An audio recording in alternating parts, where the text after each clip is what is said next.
So this is a continuation of a video I made for Daryl Gunner, my buddy, and I don't know if he'll be able to take the time to watch it, but for all of those of you that want it, here it is. This is the way I think competition works, and competition is human nature, because greed is human nature.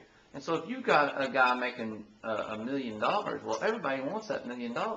Everybody wants the $1 million. But see, the thing is, not everybody can have $1 million.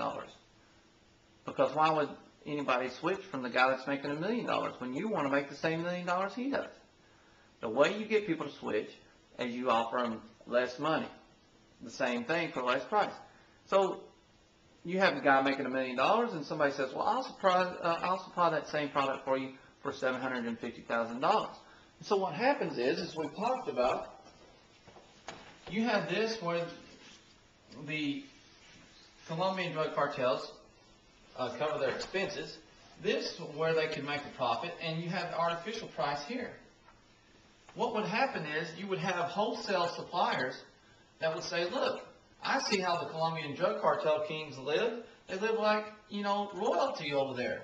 And what I'm willing to do is I want to make a really, really good living, but I'm willing to charge a price and to live a lifestyle a little bit less under that.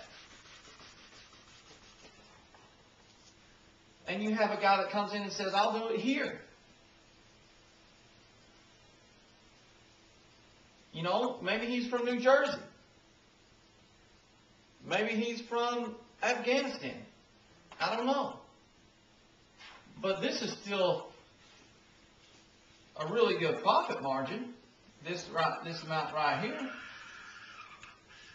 And so what happens is you have guys that say, well, I can do it.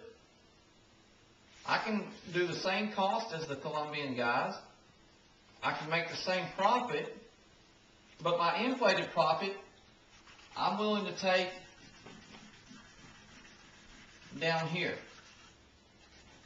And because these guys are, in New York City or Los Angeles or wherever they are, they're able to do it for cheaper. They don't have to import it, etc., etc. And so what you have is this constant downward pressure on prices. These guys don't care. They're ruthless. They want to make a living. And particularly the foreign suppliers, you have them wanting to make a living because the economic surroundings in their home countries are so miserable.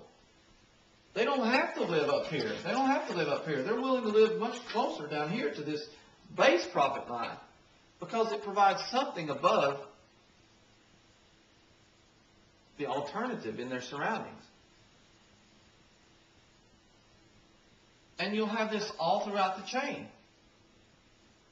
I mean, if you think drugs are any different than bread, you're sorely mistaken. Imagine one bread supplier in the whole United States. You think bread suppliers are any less greedy than pharmaceutical companies? No. Well, then why are pharmaceutical companies, why do pharmaceuticals cost, hundreds and thousands of dollars, and bread is $1.69? Because you have a lot more suppliers of bread. And so what happens is people rush in and they undercut one another to gain the business because they're greedy. There's a certain point where enough people rush in, the price drops enough, people start dropping out. And you have this constantly, and people start dropping out, the price starts going back up, and people say, oh, there's high profit margins, I'm going to come back in and capitalize. Then all of a sudden a bunch of people come in, the price drops down, and you have this fluctuation always going on.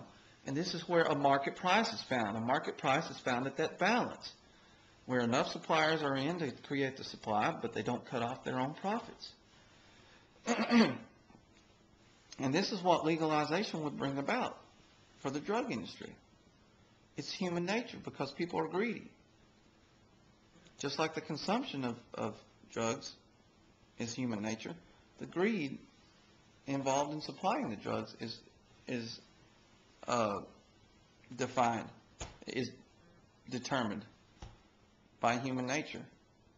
And we kind of try to put human nature to the side when it's these more delicate issues of drugs and things like this. But competition exists because greed exists. Do you think the Colombians and the New York Mafia are getting together, patting one another on the back? And the Mafia is saying, going to the Colombian drug cartel and saying, how can I make you more money, brother? How can we keep this thing going? Do you think the Mexican drug cartels are colluding with one another? Brother, let me help you keep your profits high. No, that's why the violence is there. Because they're killing the other guy to take him out of the picture, to keep their own profits high. It's like, how can we see the things that we see on the evening news that are not in question? That is, there is violence. There are people killing one another for control of the supply routes. And then not draw the logical conclusion. The conclusion is that there is competition. But yet you say, well, drugs are just like bread. People compete to supply it and lower and offer it at a lower price. Oh no, that won't happen. Of course it will happen. It's human nature. Don't try to fight against human nature simply because it involves a dirty, unwanted subject. It'll never work. Adding suppliers, which legalization would do, would drop demand. Would drop price. Adding suppliers would drop price. The other thing that you get when you talk about, people that are advocates of the war on drugs is all the property crime that's committed by drug users. And that's another issue of supply and demand, and that is the artificially decreased supply due to the risk of providers, the risk that providers take on within this criminalized society that we have. The risk eliminates producers and suppliers, which drives up price, then makes it necessary for people that want the product to have to rob and get the money. The elements of drugs are dirt cheap. Drugs can be produced dirt cheap, folks. Dirt cheap. A lot of this stuff is, especially pot is in nature, but even heroin, the poppy seed, and the crystal meth. These all come from organic elements. They're easily produced and very cheap.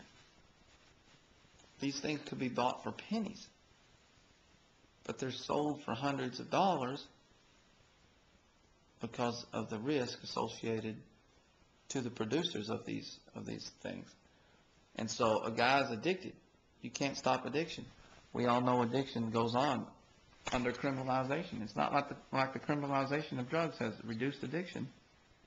In fact, it's grown in many drug categories. So you can't eliminate addiction. What you can do is lower the price for addicts. And don't make them have to go over there and knock over a convenience store to get the money they need. Because like we know, they're going to knock the store over. If the price is high, they're going to knock the store over. I hate to see them taking drugs, but I'd rather them go buy drugs for pennies than be out there knocking convenience stores over and shooting clerks in the process. Supply and demand is human nature, whether it's bread or cocaine. We have to deal with that fact.